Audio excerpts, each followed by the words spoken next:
Hi guys, I'm back again today with a continuation of Dino Fury History of Power Rangers. This is episode 3. So before we start, don't forget to subscribe, click the bell button, and let's continue our journey. Things just suddenly went up into the air. No more Nickelodeon mandates on content either. Let's properly move into Season 2 with the episode Numero Uno. Amelia is filling in for Jane at Buzz Bulma while she's away doing a hot air balloon show. So Amelia was like second in command this whole time? And honestly, it feels like she's doing a better job running the place than Jane was, since she's actually doing her job instead of going around doing comedic subplots with J-Borg. Otherwise, Ollie's mom is working at a research institute in Japan, while Zedd and Ion try to locate Rafcon after 65 million years of stellar drift. At Area 62, Slither and Mucus work on breaking into the secret chamber, Mucus deciding to do her best Miley Cyrus impression. However, they're soon contacted by Void Knight at the base's computer screens, who tells them he needs them to obtain something from the Rangers. A monster attacks the Rangers and manages to steal a key that can be used to repair things. With it, he repairs his armor and resumes his quest to collect sporx. In Missing Pieces, Solon is able to identify Rafcon's 3 sons, the coordinates they need to use the portal to it, and Zedd heads there to try to find his homeworld. He's unable to locate the planet, but he does find a transmitter beacon that's sending out what seems to be the same signal they had received in the first season. However, Ollie figures out that they're not the same message, but rather separate parts of a single transmission. When played together, the message is heavily garbled, but they do make out the words, "To those who survived," and Rafcon. As part of our Zord count, they soon recover the Packy Smash Zords in Tiny Trouble, wherein we learn 2 bizarre things. One, that Zords can actually reproduce, and that apparently Rafcon had the concept of boxing, since they use a bunch of boxing-related stuff with the Smash Zords added to the Megazord. More importantly, at the end of the episode, Void Knight finally recovers enough sporx to power his machine, which is able to restore Centaura. In the next episode, Stitched Up, we learn that Void Knight's real name is Tarik, as he helps Centaura recover. He's apparently been preparing a ship this whole time, and it's almost ready for them to leave Earth. A subject that makes Centaura uncomfortable since she didn't realize they were still on Earth at all. While he keeps Centaura's existence a secret from his minions, he does tell them he's working on a device that will jam the Zords. At the end, we learn that they were involved in some kind of accident, Centaura thinking that he should be seeking revenge against humanity for what happened to them, but Void Knight is only interested in leaving the planet with her. In the next episode, Jam Session, Void Knight explains to her that he's keeping her and his appearance a secret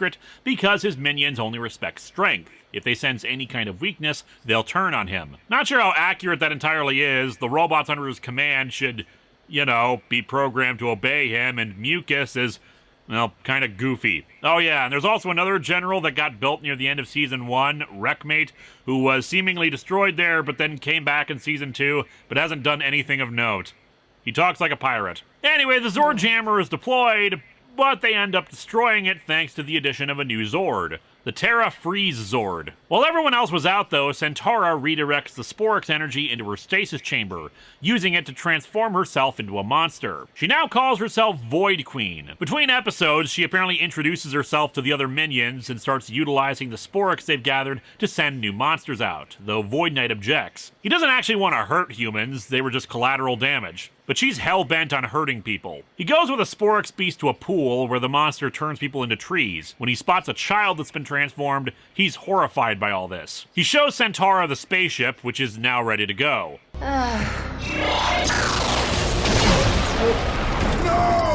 Now, to be fair, Void Knight, that thing did look like a pile of junk. Probably would have exploded on the launch pad. She blasts him away, and he realizes that he needs to stop her, informing the Rangers of how to stop the monster of the week, and then goes on the run. We continue on in Serious Business. While Void Queen starts working on a secondary project, Void Knight evades his former minions to try to figure out what to do next. As part of the subplot involving a child hacking Buzzmoddy, he realizes that he needs to join the Rangers in defending the city. The Rangers are only willing to accept the idea he could change if he recovers the sporx that he originally stole. In The Hunt, we learn that the secret project Void Queen was working on is another general, who is destroyed in the same episode. Anyway, Void Knight warns the Rangers about the new robot and a bit of his backstory. how Centaura was injured in an accident, and why he stole the sporx. Zedd was unwilling to work with him given all the harm he's caused, plus the fact that he was willing to do all this just to save one person's life. Still, he comes around when Void Knight frees the Rangers from being captured by the robot. Void Knight was injured from the battle, and it's revealed that his armor and whatnot comes from the Dino Knight Morpher and Key, which he found long ago and adapted for his own use. He surrenders them to Zedd, who uses them to activate the Dino Knight armor. Basically the battleizer for the season, and it's slick as hell. Now as Tarik, Void Knight tells the Rangers he has so much more to explain. Hello, dear. Well, I guess there are still 13 more episodes. We need some time for exposition. In the next episode, Loser Weepers, she locks him up in her old stasis cryotube, though he's still conscious and alive. I'm just wondering how he poops in there. Anyway, to defeat a powerful monster, they have to form the Primal Ultrazord, the configuration that resulted in the rest of Zedd's team dying. Apparently it's unstable, which is why it went kabloom when they used it. Fortunately, with millions of years of hindsight and Ollie's technical know-how, they figure out a way to keep it from blowing itself up like last time. In the next episode, Void Queen begins using the stasis chamber in the same way she used it on herself, having the sporx energy transform Tarik. I am Void King! Naturally, it's brainwashed him as well, so now he serves her loyally. Anyway, we come to Ultimate Mystery, where Buzz Barnaby is doing a story about Area 62, interviewing Pop Pop because he was a janitor there. He denies anything supernatural about it, and Amelia gets sidetracked with news about a Bigfoot sighting. You know, standard filler episode material, nothing to... We're expecting a call from General Shaw. Wait, the head of Grid Battle Force? Okay, so, I apparently thought I had talked about this in the Beast Morphers video, but I evidently did not. I did mention speculation about what universe it took place in, but I like Beast Morphers. I never really came to a final conclusion about it in the video. The thing is, I did ultimately decide that it was not the main Rangers universe, that it was its own thing. I'll get into that more in a bit, but starting from the assumption that Beast Morphers took place in its own universe, I'm not going to question how Dino Fury knows about Grid Battle Force. Obviously, the database Mick had should include meeting Rangers from other universes. It's just weird that we're getting what should be the annual crossover episode, and it starts out with a plot about Bigfoot. There's been a jailbreak at one of our facilities. Many villains have escaped. She warns them that one may be headed their way, and I'm just... What? See, with the presence of Zedd and the knowledge of his existence among both heroes and villains alike, that made me think that Dino Fury was supposed to be set in the main universe. But they talk about Grid Battle Force and Coral Harbor as if they were in the same universe as them. When I did my Twitter thread, everyone said that it was pretty definitive that Beast Morphers took place in the main universe, but that doesn't make sense to me. The Beast Morphers Earth wouldn't need access to Ranger tech from other universes if they were from the main universe. Jason had to come to them via interdimensional portal. Before you say, well, why couldn't it just have been a regular portal? Well, why would Devin have to risk his life to put out a call via the Morphin grid to get help from other universes if there were active Ranger teams running around in their own universe? This is an official organization with military backing, and they couldn't call Lightspeed Rescue for help? Or the Wind Ninja Academy? After all, if they're in the main universe and have access to all that Ranger tech given to them, it means they are in contact with these teams. If Beast Morphers is its own universe, then contacting other universes is difficult, as we saw with their attempts to contact the RPM universe. But if they're in the main universe, it would be really easy to get help. Hell, if it's the main universe, why are there no Ranger veterans that work at Grid Battle Force? Wouldn't you want the most qualified, experienced people with knowledge of the morphing grid working on your big project to tap it for... Or maybe they just wrote it poorly and they forgot all this. This guy seems very passionate. He should write a new season if there is, or a new Power Ranger, because he knows. And that's another thing. Grid Battle Force wasn't just responsible for their own Rangers. They were behind Morphex Power in general, a project that had international cooperation and participation unprecedented in the show's history. And I have to imagine that after Evox was destroyed, the other governments would not be so keen as to stop using Morphex like America was for some reason, yet we will never see it again. Now, you could argue that at the very least, Beast Morphers and Dino Fury take place in their own universe together, not impossible. But then why is Mick running around a complete other universe hunting the Ninja Nexus Prism? Did it jump universes at some point? I admit, there is nothing explicitly said in Beast Morphers that they were in a separate universe from the main one. But the way everything is framed in that series, the way they talk about past villains, the Rangers failing to recognize the putties with Ryjack, the technology of accessing the morphing grid, the lack of connection to other past teams, the way the suits look different from all other Ranger teams, Just everything about it screams, this takes place in a different universe than everything we've seen before, and these are their first Power Rangers. And furthermore, even if we assume that Dino Fury and Beast Morphers take place in the same universe, how does Shaw know how to contact them? They've never met before! Both teams operate with their secret identities. Sure, with the resources of Grid Battle Force, they probably could figure it out, much like how Lightspeed knew who the Wild Force Rangers were, but you'd think we'd have seen some kind of message between them before now. Some exchange of resources and tech. Bring the Dino Fury Rangers under a local division of Grid Battle Force or something. Just... like, something. Beast Morphers being in the main universe opens up more questions than it answers, and this episode throws all that out a window. Anyway, as if on cue, the escaped monster arrives and attacks. I'm no sporx. I am Luthorn, nephew to Lokar, the terrible wizard. I was kidding! I mean, I just fully expect at this point with the obscure Mighty Morphin stuff coming in that we're gonna learn that Jane is actually the daughter of Principal Kaplan or something. Anyway, despite the cameo from Shaw, this isn't really a team-up episode. Apparently, because of the pandemic, we did not get a proper team-up episode for Dino Fury. It's likely that Shaw knowing who the Dino Fury Rangers are and all that is the remnants of what would have been a team-up, something we can imagine happened off-screen. And hey, I suppose we can assume that, like, the monster just jumped dimensions and they were able to detect that. After all, Scrozzle was able to hop to the RPM Earth and all. We can say this isn't really from the same universe. Coral Harbor's close, but there's no way that brute just randomly decided to attack us. Maybe he means it's close interdimensionally? Ugh. Anyway, Mr. Pointy says that his master instructed him to attack the statues at Dinohenge, that it would cut off the Rangers' connection to the grid. After they destroy him, Ollie finally asks Amelia why she cares so much about cryptids and the like. She explains that her parents were supposedly killed in a fire, but all the evidence around it is uncertain, and Pop doesn't like to talk about details. Thus, she's drawn to bizarre mysteries like that, hoping that solving ghosts or something would help her figure out what happened to them. Later, though, at a debriefing with General Shaw, she reveals that they were able to recapture all their prisoners, save for one, Scrozzle. Intel says you've already met the mastermind behind it all. Not him.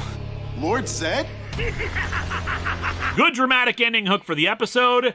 But if Beast Morphers takes place in the main universe, why is she treating the return of Lord Zedd, the guy who terrorized and attacked Earth for a few years, as if he's only significant to the Dino Fury Rangers who recently encountered him? Why isn't she putting out an all-points bulletin to every Ranger team on Earth to warn them? Why not send another message through the morphing grid, especially to the Mighty Morphin team, who we know are active because of the team-up episode last season? If they were in their own universe, they might know about Zedd, but more in the context of the past and his recent encounter with the Dino Fury Rangers. Not really understanding how big a deal this is, versus the very big threat posed by his return, since remember, the Rangers never actually beat him!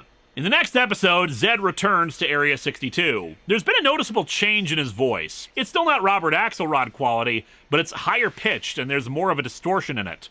I was in the neighborhood and thought you might like to meet my new servants. Said new servants are his General Scissorai and, of course, Scrozzle. Evox was nothing compared to you.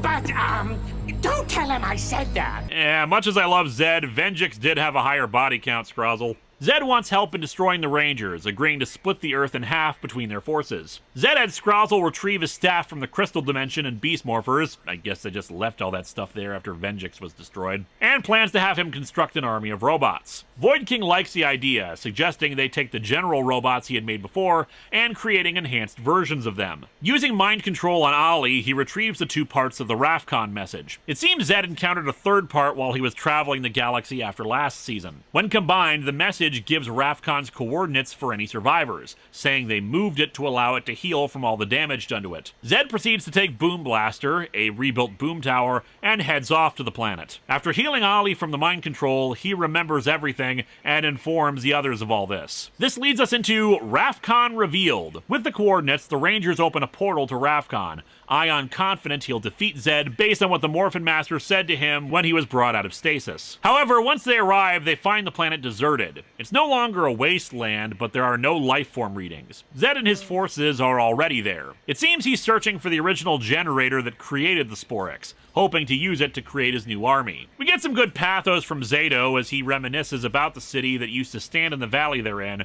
but Ion reminds him of the job they have to do. The generator was plugged into Rafcon's core. If it was damaged or destroyed, the planet would have gone up with it, so it must be functional. Though that does make me tilt my head who thought it was a good idea to plug in the dangerous experimental device to the core of the planet! The Rangers head to where the generator should be accessible, but it turns out that's what Zedd wanted, leading him right to it. And man, you'd think after 65 million years of plant growth and geological upset that there'd be more than just a few shrubs on top of the control console. With Zedd's minions distracting the Rangers, he's able to activate the generator. Ion and Zato try to attack, but it doesn't go well. Here's an idea for you, Red. Why don't you do what the rest of your people did? And go extinct! Zedd blasts at our heroes, but they're suddenly saved by a protective shield and are transported back to Earth. Zato is severely injured, more so than Solon can help with, but their savior soon arrives, the Green Morphin Master. This leads us into our next episode, Morphin Master. She heals Zato and explains that they were unable to stop Zedd on Rafcon because they lacked the arsenal for the job, revealing to them the Dino Master Saber. It's extremely powerful, and the armor it unlocks can protect you. Isn't it nice to have a Deus Ex Machina in your corner? But anyone who uses this to destroy their enemy will also be destroyed. Well, that's a really terrible design flaw. Take it back and fix it! What the hell else you people doing all day if that's the best you can do? Well, it seems there might be a reason for the rush job on that. The Blue Morphin Master arrives and explains that Green here is actually breaking their laws. Shortly after the Great Sporx War 65 million years ago, they began to realize that with each Power Ranger team they created, the amount of evil that grew in response multiplied. The risk to the morphing grid became too much, and they took a vow of non-interference so they could focus on protecting the grid. She's broken that and has to be sentenced to imprisonment in a crystal for all eternity. Zato intervenes, and this turns out to be a stealth clip show, retconning in the Morphin Masters into playing a larger part not only in this season, but the entire franchise. It was the Green Morphin Master who sent the Tyrannosaurus coin to Devon in Beast Morphers, who saved Steel and turned him into a human. Also, further confirmation of Beast Morphers and Dino Fury being in the same universe, as Izzy points out that Steel is the star of her favorite show, Kung Fugitive, but I can write that off as they're just being the same person in both universes, much like how there's a Jungle Karma Pizza both in the main universe and the RPM universe. Yes, I know it's a stretch, but damn it, everything that happened in Beast Morphers really seemed to point to it being its own universe, and saying it was the main universe just feels wrong, dang it. But anyway, yeah, Green has actually been responsible for a lot of nonsensical stuff that happened before. The legendary battle and the other Rangers showing up and disappearing in balls of light? That was her! It's not said out loud, but the implication seems to be that she brought Robo Knight back too. Now, bear in mind, this doesn't suddenly make the season and all that good. It wasn't the intention of the creators at the time, and doesn't suddenly make Megaforce a good series because one stupid thing got retconned, but it's a nice nod and acknowledgement of mistakes made and an attempt to backfill them. Sometimes a Band-Aid is appreciated even if it doesn't fix a lot. And I will always appreciate a show where the people making it are trying to put forth their best effort rather than ones that clearly don't give a crap. Mind you, apparently some of the fandom has disliked this because it implies that the series has always had a great big green safety net watching over them. A Deus Ex Machina just waiting around to remove all the tension. I don't know if I necessarily agree. It's clear she didn't do everything, and there likely were moments when she couldn't get involved without getting noticed by the other masters. But still, maybe she saved Kendricks. Maybe she's why the space-time continuum has stopped punching itself in the stomach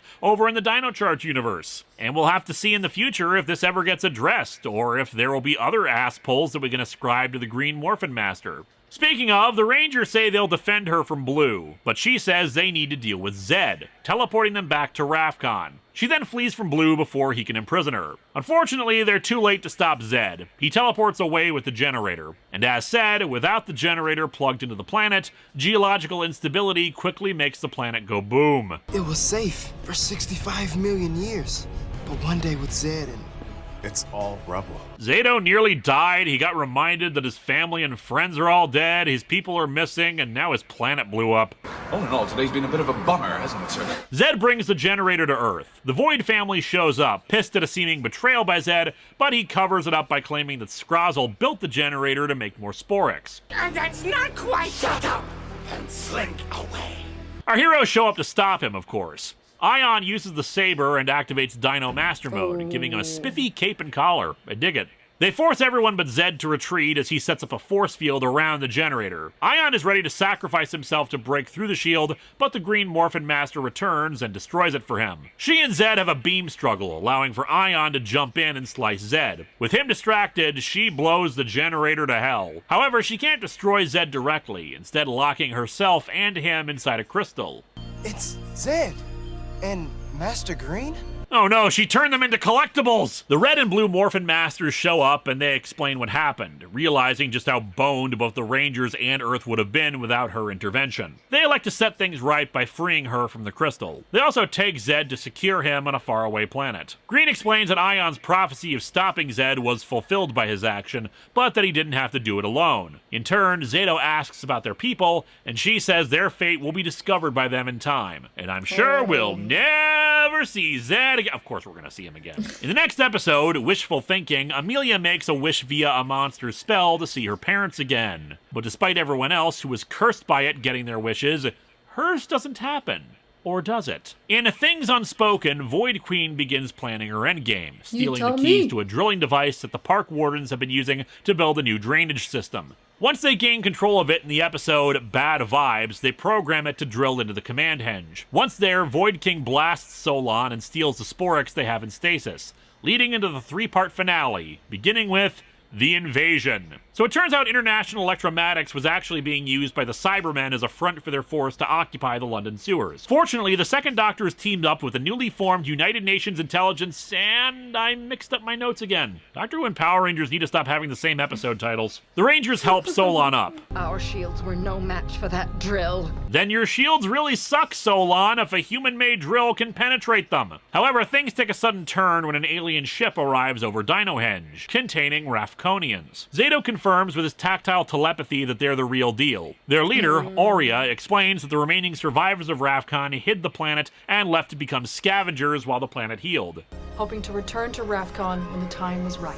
Yeah, it's a real shame that nobody knows where it is. Well, if I say we forget about Rafcon and not assume it's a big pile of debris now. They ignored Zeddo's messages because it seemed so unlikely that a 65-million-year-old knight could still be alive. However, after Rafcon's destruction, they decided to follow up on the messages and see for themselves. Aurea privately suggests that they could bring the Rafconians to Earth. Problem is, she's not convinced that humanity would welcome them, what with all the wars and pollution and traffic accidents. As such, they intend to invade and conquer Earth. Naturally, Zedd and Ion refuse and say that colonizing and conquest aren't honorable, but the decision has already been made. Meanwhile, with all the sporx finally in her possession, Void Queen releases them all out into Pine Ridge. That was her master plan. I mean, it's not the worst. It just seems like she could have just released the dozen or so they had all at once and had the same effect. Still, with the risk of the sporx ravaging Earth the same way they did Rafcon, Aurea agrees to a truce with the Rangers. We'll battle side by side. But after we defeat the sporx, I guess we'll see.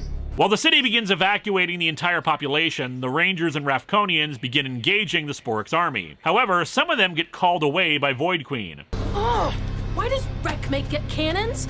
I want cannons! Bitches love cannons! We soon learn that she plans to destroy the hydroelectric dam that powers the city and flood the town to kill all the humans, which feels like it didn't really require the sporx army to accomplish. During the fight, Aurea sees several examples of selflessness and humanity, including Pop actually stepping in to defend her from a sporx. When he gets blasted away, Amelia reveals herself to him. With his injuries, she takes him back to Solon. The man just saved me.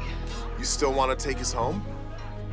She's more amenable to the idea of living in peace with them, even having her forces help the evacuation. At the command henge, Pop's injuries are severe and he suspects he may not survive, so he tells Amelia the truth about her parents. Back when he worked at Area 62, there was a couple of aliens who were there, trapped after an accident. The couple had a baby, and that baby was Amelia. This leads us into the next part, the truth. As she demands to know more, she touches his arm and sees visions of the accident. The alien couple giving the baby to him to take her to safety and making him promise to keep her safe. When she emerges from the vision, antennae grow from her head. As the other Rangers meet up with her, Pop explains that if there's any more information about her parents, they'd be in the files at the ruins of Area 62. Assuming the files survived at all. However, we've still got that whole sporx invasion thing going on. As such, the Rangers return to the fight, while Void Queen heads over to Buzz Begonias to interrupt their evacuation livestream and then use some of the destroyed sporx globs to form a cocoon around herself. Some destroyed sporx are summoned to the cocoon. Yukis reveals to the Rangers that Void Queen is inside of it, but when she accidentally touches it, she gets absorbed as well. The sheer power of it is more than the Rangers can handle, so they call Ollie's mom up to try to figure out what's up.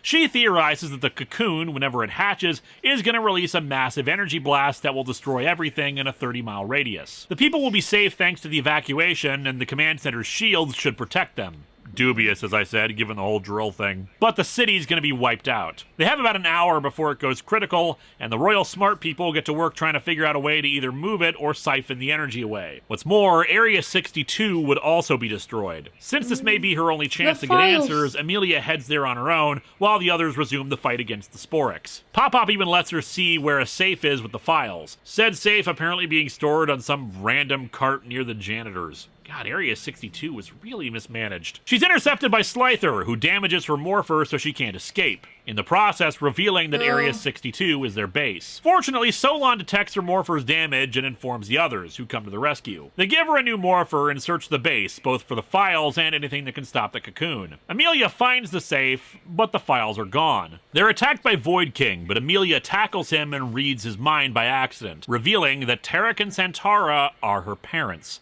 Rafconians who crashed on Earth looking for supplies to scavenge. The government, being the government, imprisoned the two, but whatever the accident was, it kept them from escaping. The two survived the explosion, Centaura injured, but believed that the baby didn't survive the blast. Centaura blaming humanity for this, as Tarik put her in stasis to keep her alive. He then constructed the power system for it and discovered the Dino Knight morpher and key, thus becoming Void Knight. And he decided to hide his antennae for some reason. Go figure. The telepathy goes...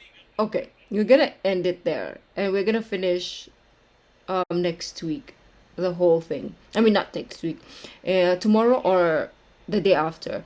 Well, this has been so interesting.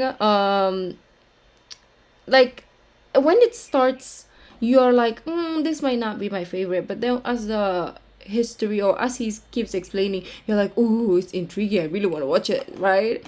That's the feeling I have every time that we do react to like the history of a certain Power Ranger, right? Like the Beast Morphers, I don't know which one we did the other time, again I forget. But anyways, thank you guys for joining me. If you like the video, don't forget to give this video a thumbs up, subscribe, and I will see you guys in the next video. Bye.